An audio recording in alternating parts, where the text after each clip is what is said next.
When Magnolia Bell Garrison stared at the list of 42 names her mother-in-law had just handed her, she wondered if marrying into the wealthiest family in all of Texas had been the biggest mistake of her 23-year-old life. The November heat still clung to the sprawling Garrison Ranch estate in Highland Park, Dallas, even though Thanksgiving was just 5 days away.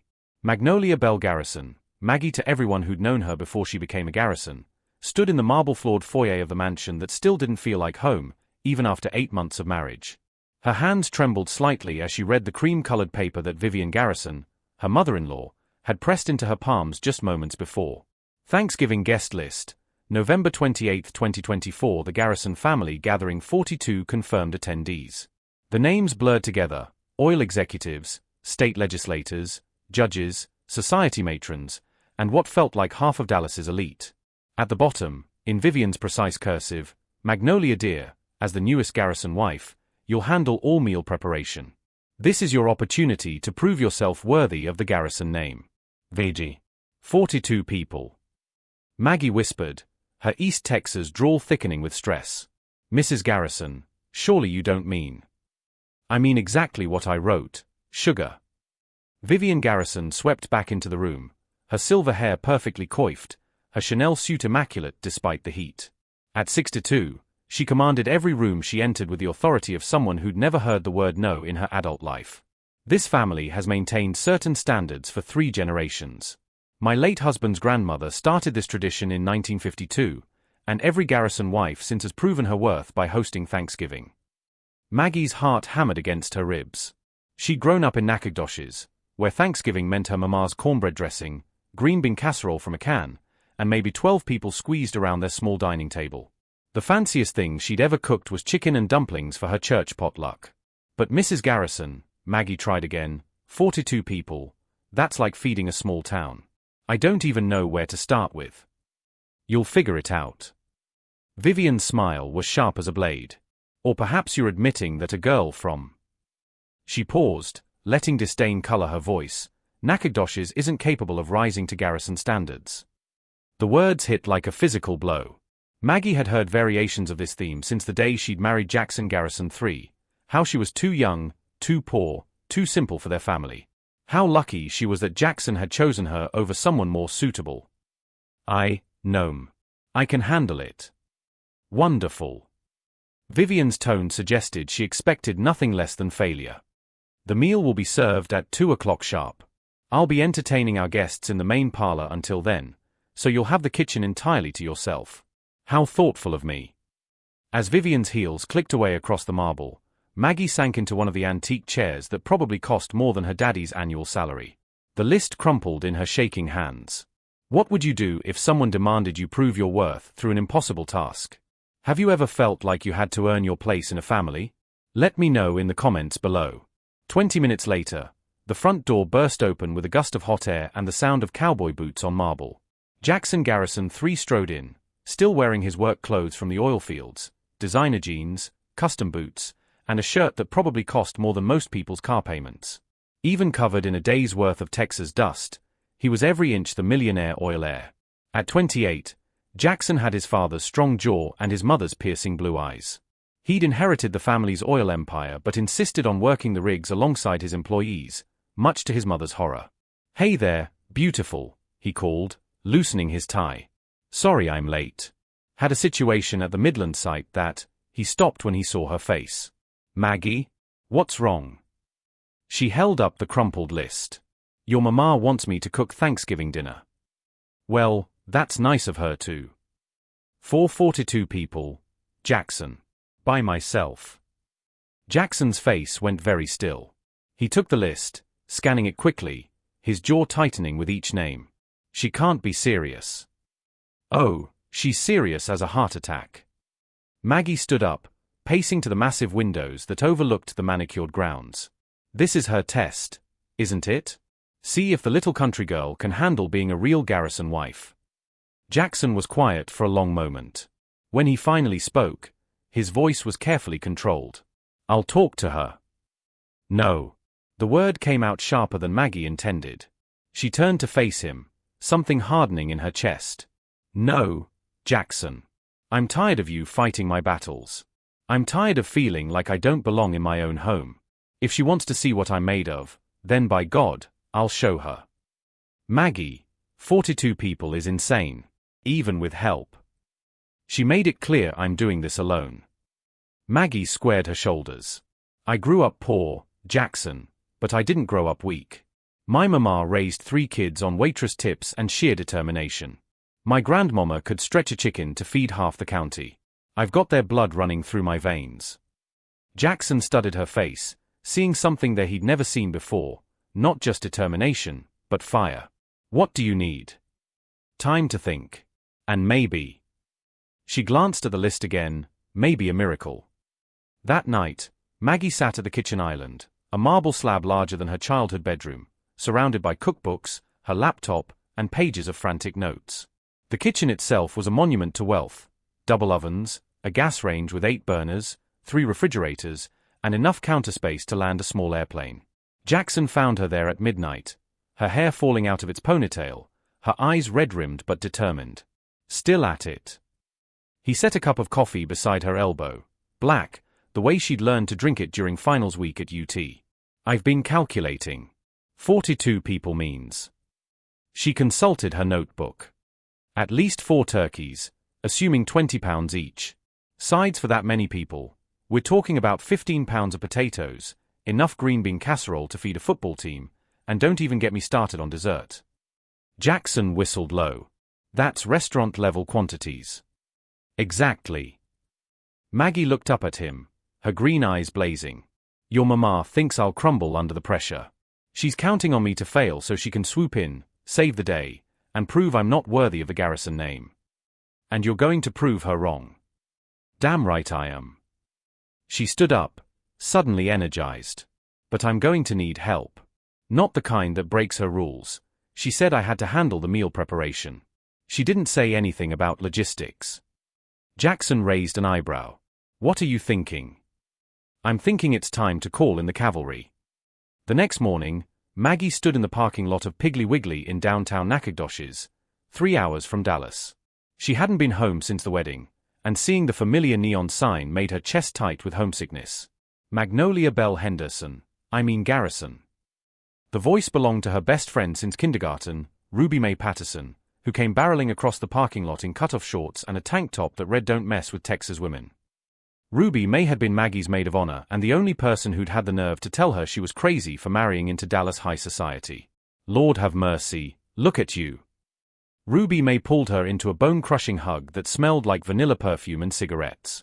All fancy in your designer clothes. I almost didn't recognize you without dirt under your fingernails. I've missed you too, Ruby. Maggie laughed, feeling lighter than she had in months. How's nursing school? Kicking my ass 6 ways to Sunday, but I'm surviving. Now, what's this emergency you called about? And don't tell me it's just homesickness, because you sounded like somebody died. Maggie explained the situation as they walked through the familiar aisles of the grocery store where she'd worked summers during high school. Ruby Mae's expression grew more incredulous with every detail. 42 people? That witch is trying to kill you. That's what I thought at first. But then I realized, she's giving me an opportunity. An opportunity to have a nervous breakdown. No. Maggie stopped in front of the spice aisle, her mind working. An opportunity to show everyone exactly who Magnolia Bell Garrison really is. Ruby, I need your help. And I need Mama's help. And I need every church lady, sorority sister, and fellow waitress who's ever loved me. Ruby Mae studied her friend's face for a long moment. You're not just talking about cooking dinner, are you? I'm talking about giving Dallas society a Thanksgiving they'll never forget. 2 hours later, Maggie's childhood home buzzed with activity.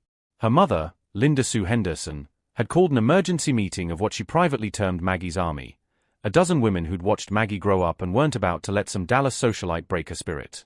The living room was packed. Ruby Mae, Maggie's mama, her Aunt Jolene who ran the best barbecue joint in 3 counties, Mrs. Patterson from the church who could organize anything, and several other women whose combined life experience could solve world hunger.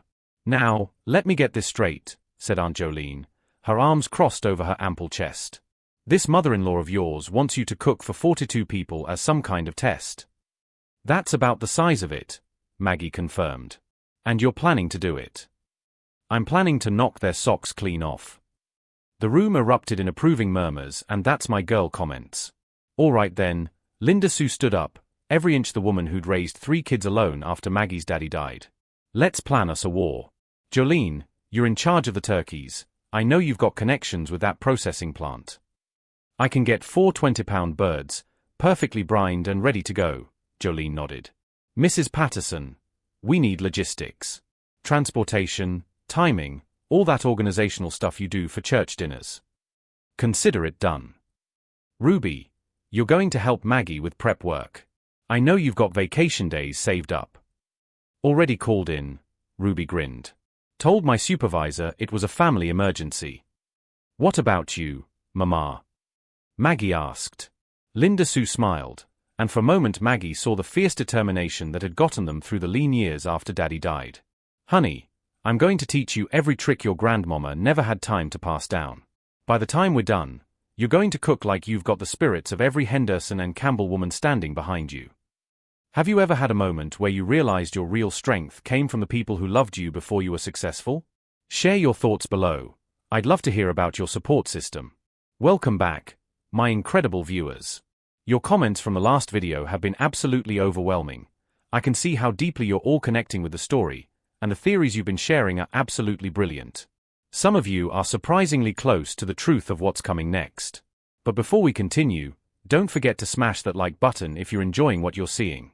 Your support means the world to me and helps this channel grow. If you haven't already, make sure to subscribe and hit that notification bell so you never miss any of our uploads. We're building an amazing community here, and I don't want you to miss out on what's coming. And please, share this video with your friends, family, or anyone who would love this type of content. The more people we can bring into this community, the better it gets for everyone. Your engagement in the comments has been incredible, and I love reading every single one of your thoughts and theories. Keep them coming. Now, let's go in depth into the story. There's something else, Maggie said quietly. I don't want Jackson to know the details. He can't be part of this. It has to be me proving myself. But I also don't want his mama to be able to say I cheated. Technically, you're not cheating, Mrs. Patterson pointed out. She said you had to handle meal preparation. She didn't say you couldn't learn new techniques or source the best ingredients. Exactly. Maggie felt a slow smile spreading across her face.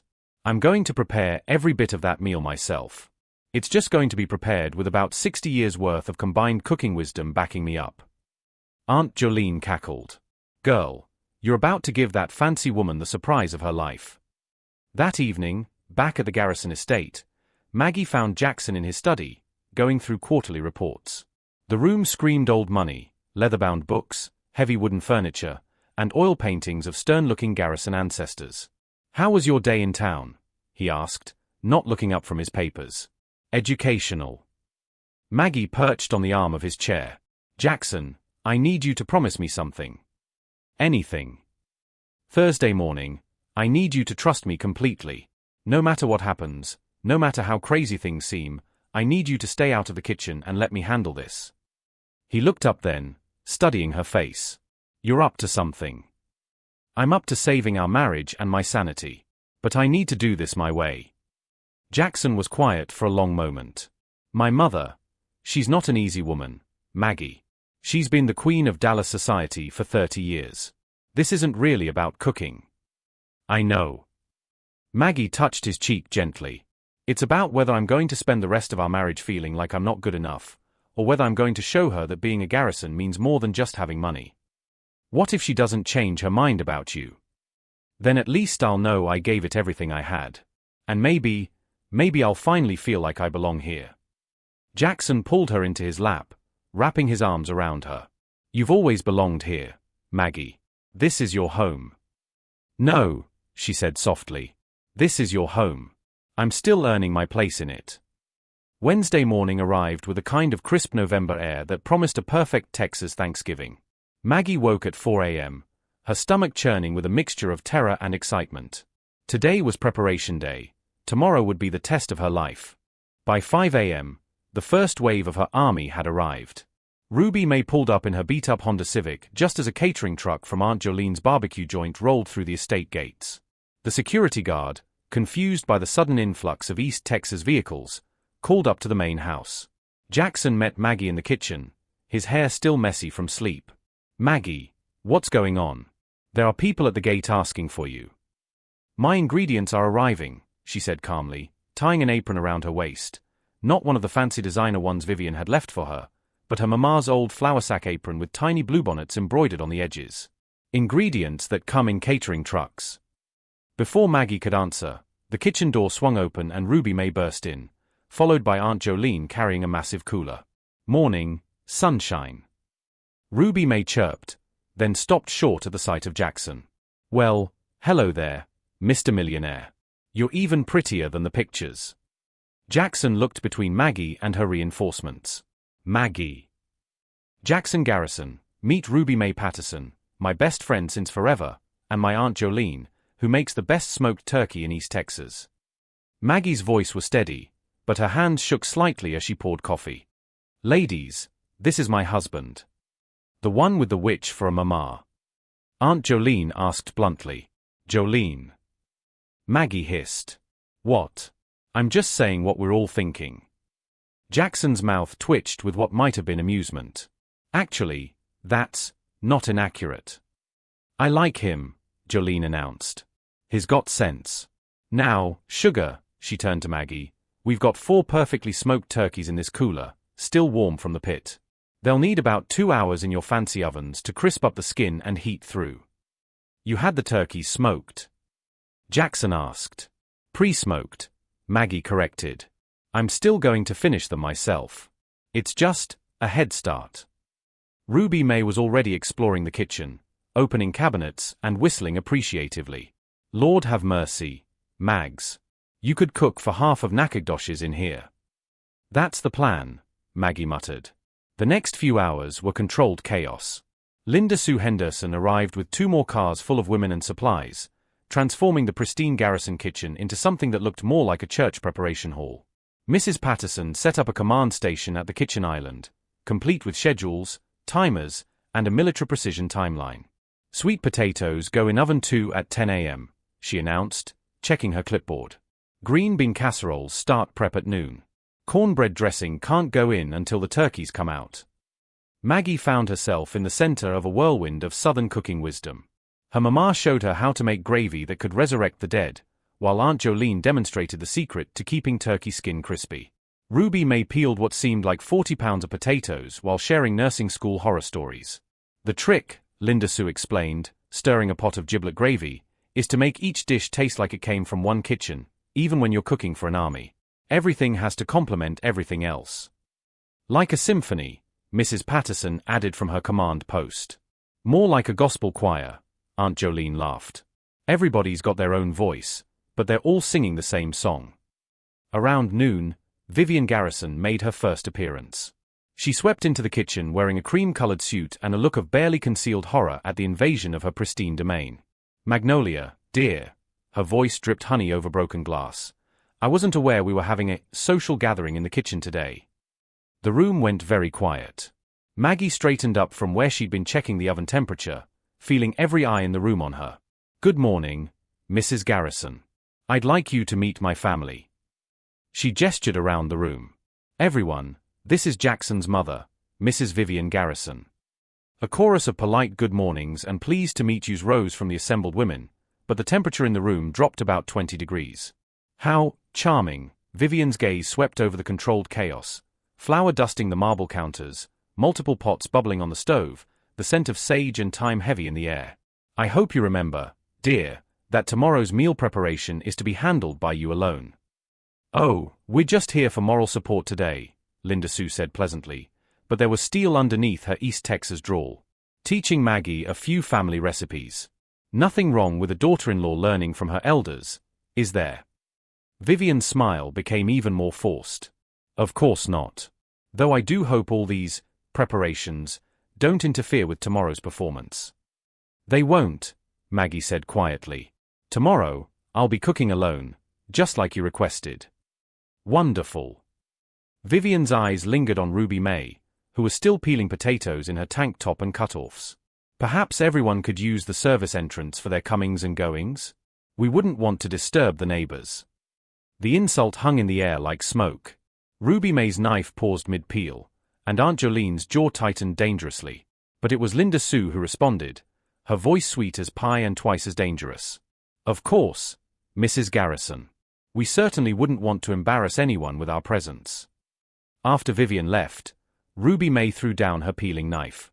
That woman is a Class A, Grade A, certified. Ruby, Maggie warned. I'm just saying, if she was on fire, I might think twice about spitting on her. Now, Mrs. Patterson said diplomatically, we're not here to fight with the woman. We're here to show her what real Texas women are made of. What would you do if someone insulted your family right in front of you? Have you ever had to choose between keeping the peace and standing up for the people you love? Drop your thoughts in the comments. By evening, the prep work was nearly complete. The kitchen was organized with military precision, ingredients sorted, timelines posted, backup plans for every conceivable disaster. Maggie's army had transformed the impossible task into something that seemed almost manageable. Almost. As the women began packing up to leave, Linda Sue pulled her daughter aside. Baby girl, tomorrow you're going to feel like you're drowning. Around noon, when the timing gets tight and the pressure builds, you're going to want to panic. What do I do when that happens? You remember who you are. Linda Sue cupped Maggie's face in her work-worn hands. You're a Henderson. We don't break, we bend. We don't quit, we adapt. And when somebody tries to make us feel small, we show them exactly how big we can be. What if I mess it up? What if the turkey's dry or the gravy lumps or? Then you fix it. That's what we do, honey. We fix what's broken and make it better than it was before. Ruby May bounded over, car keys jingling. I'll be here at 6 a.m. sharp with coffee and moral support. You need anything before then, you call me. I need to know I can do this. Sugar, Aunt Jolene called from the doorway, you've had the best teachers in East Texas. Trust your training. After everyone left, Maggie stood alone in the quiet kitchen, surrounded by the evidence of their preparation. Jackson found her there, leaning against the counter, staring at Mrs. Patterson's detailed timeline. Second thoughts? He asked gently. Third and fourth thoughts. She looked up at him. Your mama really hates me, doesn't she? My mama is scared of you. Scared? Of me? Maggie laughed, but there was no humor in it. I'm the one who's terrified. Jackson moved closer, taking her hands in his. Think about it, Maggie. For 30 years, she's been the undisputed queen of Dallas society.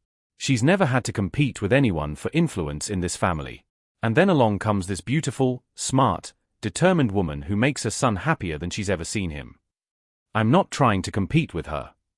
But you are, whether you mean to or not. And today, watching you with your family, seeing how they rally around you, she saw something she's never had. What's that? People who love you for who you are, not what you can do for them. Maggie considered this. So tomorrow isn't really about the cooking. Tomorrow is about proving that you belong in this family. Not because you married into it, but because you've earned your place in it. No pressure, Maggie said wryly. Jackson kissed her forehead. For what it's worth, I already know you belong here. Tomorrow is just making it official. Thanksgiving morning dawned gray and cold, with a kind of North Texas wind that cut straight through to your bones. Maggie woke at 5 a.m. to find Jackson's side of the bed already empty. A note on his pillow read, "Gone to pick up flowers for the table. You've got this. I love you. Jay." By 5:30, she was in the kitchen, wearing her mama's apron and staring at Mrs. Patterson's timeline.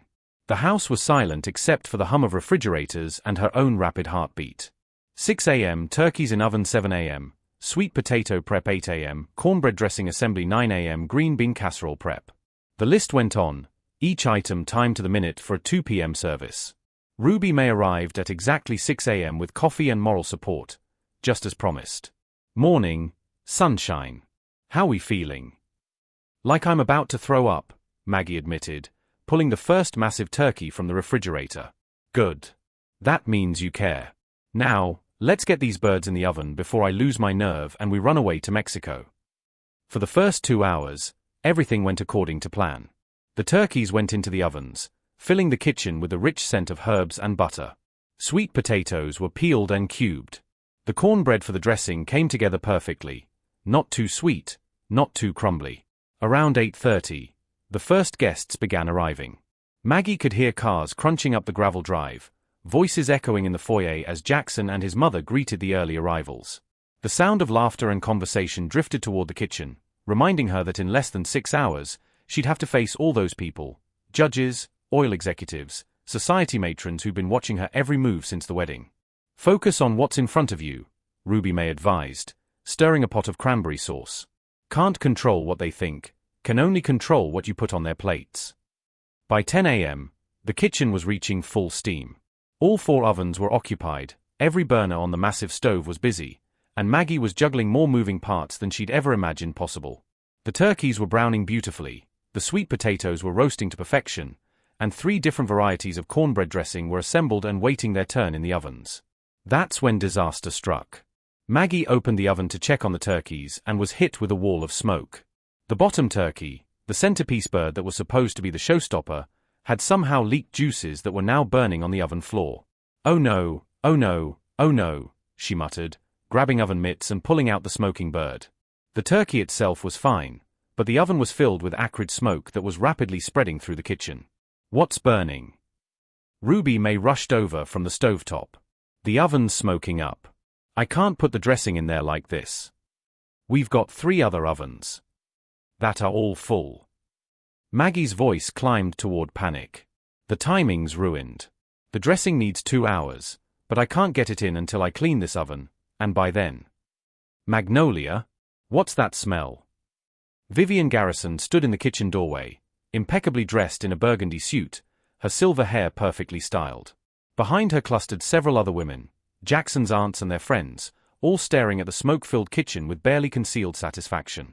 "Just a small spill, Mrs. Garrison," Maggie said, trying to keep her voice steady while frantically waving away smoke with a kitchen towel.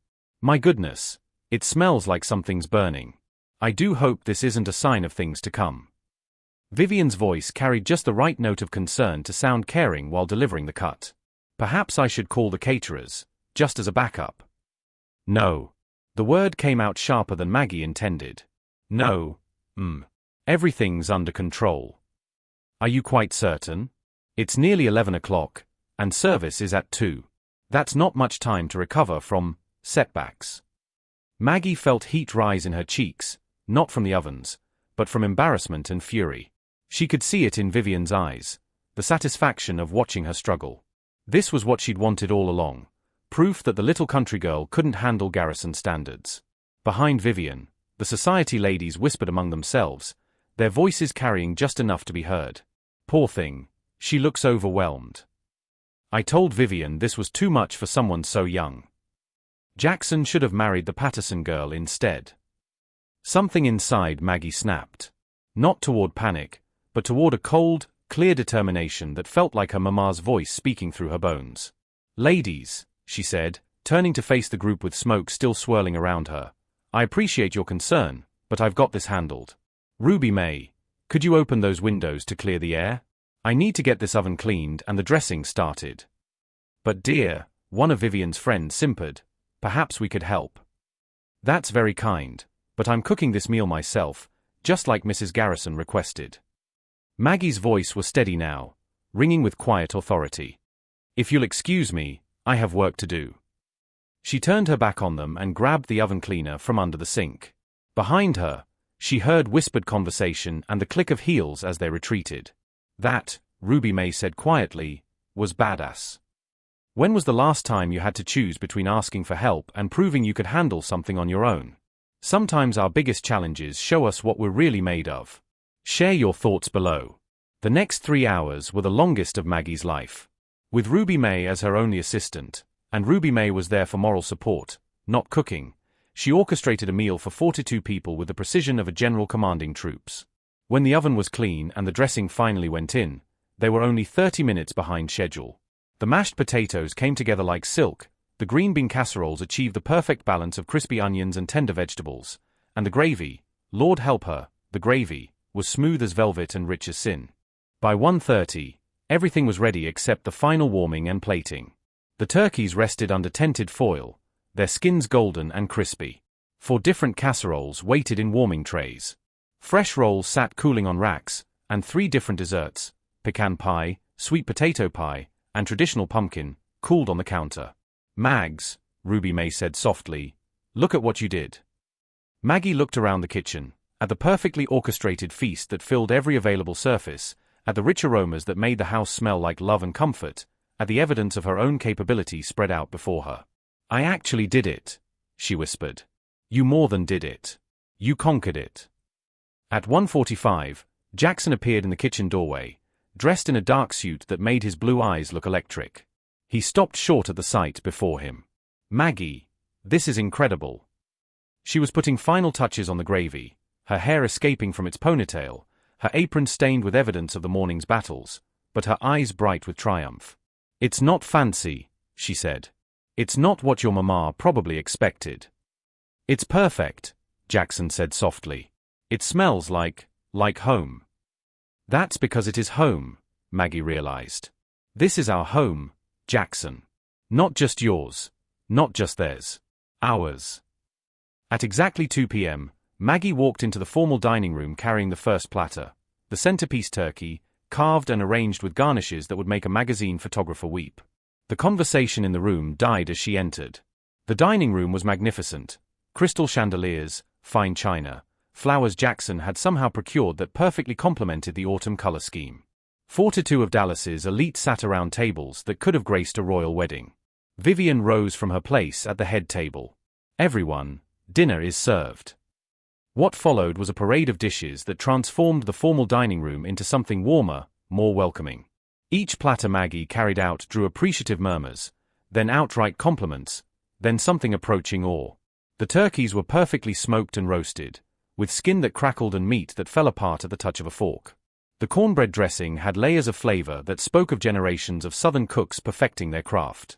The sweet potatoes were caramelized perfection, and the green bean casserole, elevated far above its humble origins, drew raves from people who probably hadn't eaten from a casserole dish in decades. But it was the gravy that sealed her victory. Rich, complex, with a depth of flavor that came from love and skill in equal measure, it was the kind of gravy that made grown men close their eyes and remember their grandmothers. As Maggie served the final table, she caught Vivian's eye. Her mother-in-law was staring at her with an expression Maggie had never seen before, not grudging approval, but genuine surprise. "Magnolia," called Judge Patterson from the main table, "this is the finest Thanksgiving dinner I've had in 20 years. Young lady," added Mrs. Henderson, the oil executive's wife, "you've outdone yourself." The compliments continued, each one feeling like a small victory. These people, Jackson's people, the Dallas elite who'd been watching her with skeptical eyes for 8 months, were not just eating her food, they were celebrating it. As the evening wound down and guests began to leave, the compliments continued to flow. Judge Patterson shook Maggie's hand at the door, telling her it was the best Thanksgiving meal he'd ever had. Mrs. Henderson, the oil executive's wife who'd been notably cool to Maggie since the wedding, pulled her aside. "My dear," she said, her voice warm with genuine admiration, "that wasn't just dinner. That was artistry. You've set a new standard for Thanksgiving in Dallas." One by one, the guests departed into the cold November night, each carrying with them the memory of a meal that had somehow managed to be both elegant and comforting, sophisticated and soulful. By 9 p.m., only family remained. Jackson's aunts and uncles lingered in the parlor, still talking about the food, while Ruby May helped Maggie tackle the mountain of dishes in the kitchen. "I can't believe we pulled this off," Ruby May said, scrubbing a gravy boat. "When that oven started smoking this morning, I thought we were toast." "We almost were." Maggie dried a serving platter, her body finally beginning to feel the exhaustion of the day. "But you know what? When push came to shove, I didn't panic. I just handled it." "That's because you're tougher than you think, Mags. Always have been." "I think I'm finally starting to believe that." The kitchen door swung open, and Vivian Garrison entered alone. She'd changed out of her formal burgundy suit into slacks and a cashmere sweater, looking more approachable than Maggie had ever seen her. "Mrs. Garrison," Maggie straightened up, suddenly nervous again. "Please, sit down, dear. Both of you." Vivian gestured to the kitchen island where Maggie and Ruby May had been working. "I think we need to talk." Ruby May looked like she was ready to bolt or fight, but Maggie nodded toward the stools. They sat, waiting. Vivian was quiet for a long moment, her manicured hands folded in her lap. When she finally spoke, her voice was softer than Maggie had ever heard it. "I owe you an apology, Magnolia." The words hung in the air like smoke from the morning's disaster, unexpected and game-changing. What I did, asking you to cook for 42 people alone, it wasn't a test. It was a trap. Vivian's voice was steady, but there was something vulnerable in her eyes. "I wanted you to fail." Ruby May's jaw dropped, but Maggie just nodded slowly. "I know. You knew. I suspected. But I also knew that failing wasn't an option. Not because of what you'd think, but because of what I'd think of myself." Vivian studied her daughter-in-law's face.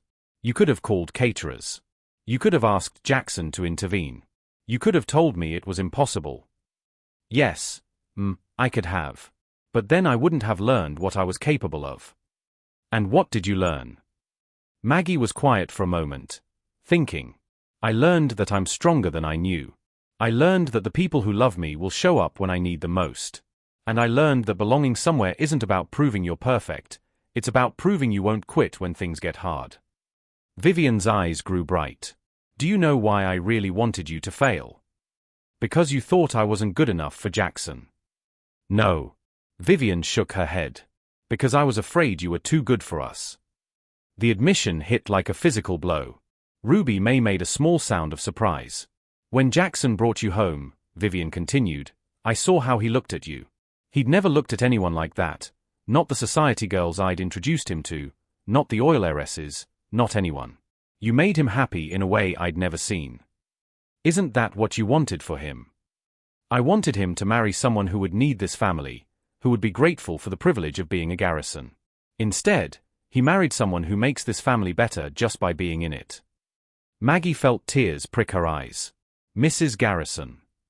Today, watching you handle that crisis in the kitchen, seeing how you refused to let me rescue you even when things went wrong, I realized something.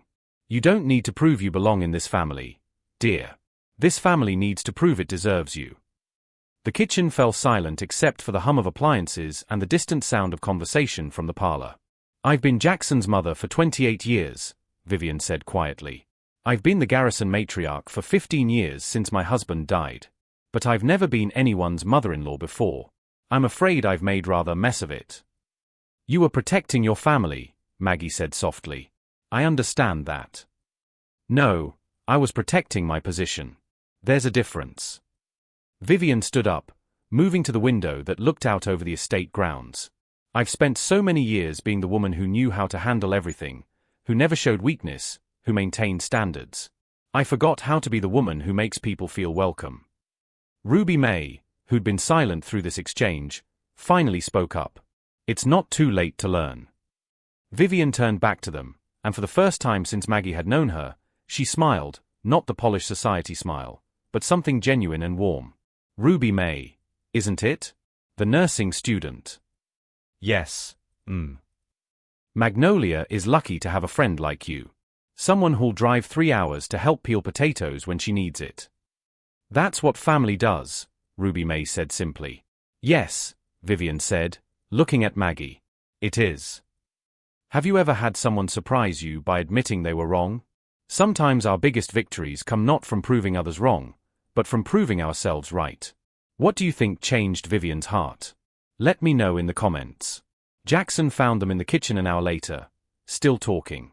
The conversation had moved from apologies to stories, Vivian sharing memories of Jackson as a child, Maggie telling tales of her daddy and the lessons he taught her before he died, Ruby May adding commentary that made them all laugh. "Are you three having a party without me?" Jackson asked, leaning against the doorframe. "We're having a conversation," Vivian said, "that we should have had 8 months ago." Jackson looked between his wife and his mother, seeing something different in both their faces. "Everything okay?"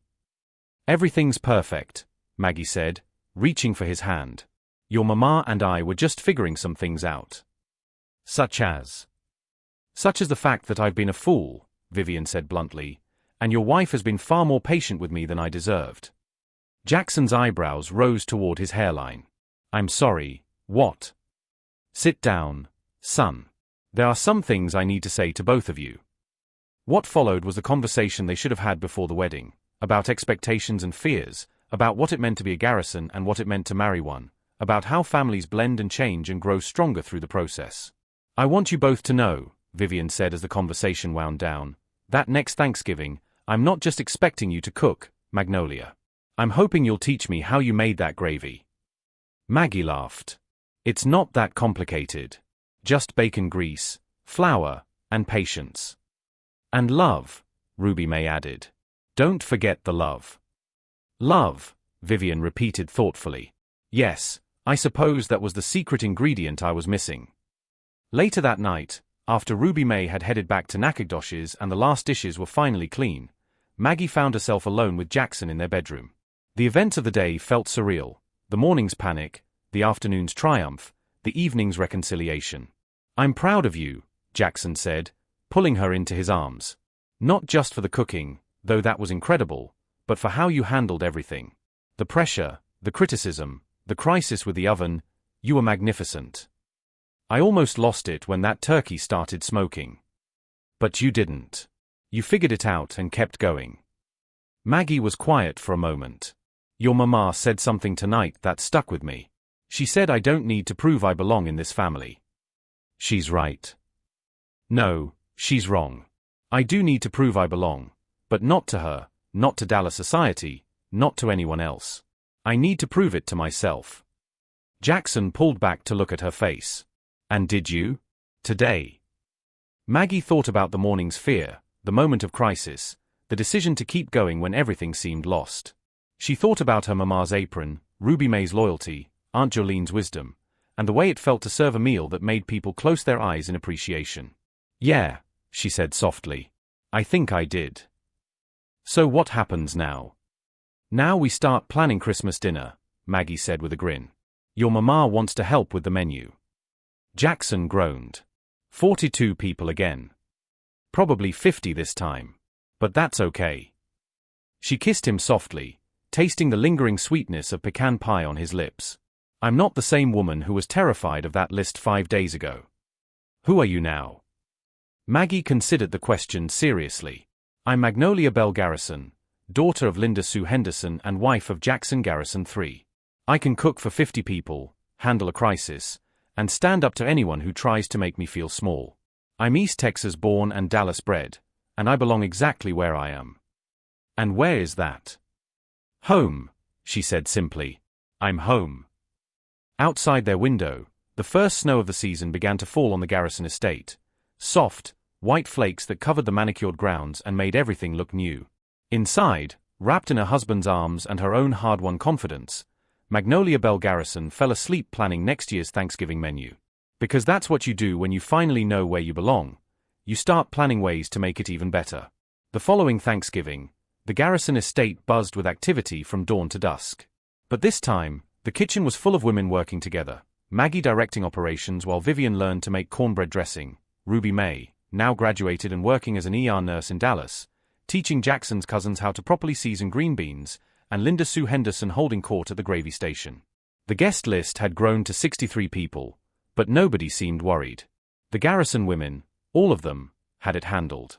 When Judge Patterson stood to give the blessing that year, he looked around the crowded dining room and smiled. Lord, we thank you for this meal, for this family, and for the reminder that the best things in life aren't inherited, they're earned through love, hard work, and the courage to be exactly who you're meant to be. As everyone said Amen, Maggie caught Vivian's eye across the table. Her mother-in-law winked at her, a gesture that would have been unthinkable a year ago, and raised her wine glass in a small, private toast. To family. To belonging. To the kind of victory that changes everyone it touches. And to Magnolia Bell Garrison, who proved that sometimes the best way to join a family is to show them what they've been missing. What's the most challenging thing you've ever had to prove to yourself? Sometimes our greatest victories aren't about impressing others, they're about discovering what we're truly capable of. Share your story of personal triumph in the comments below. I'd love to celebrate your wins with you. I'm glad you patiently journeyed through Maggie's journey from insecure outsider to confident matriarch. Her story reminds us that belonging isn't about changing who we are, it's about having the courage to be authentically ourselves, even when the stakes are high. What challenges will you face with Maggie's spirit of determination? Thanks for watching till the end. We know you loved this story, and there are many more thrilling ones waiting for you. Just click on the video on your screen to dive into the next chapter.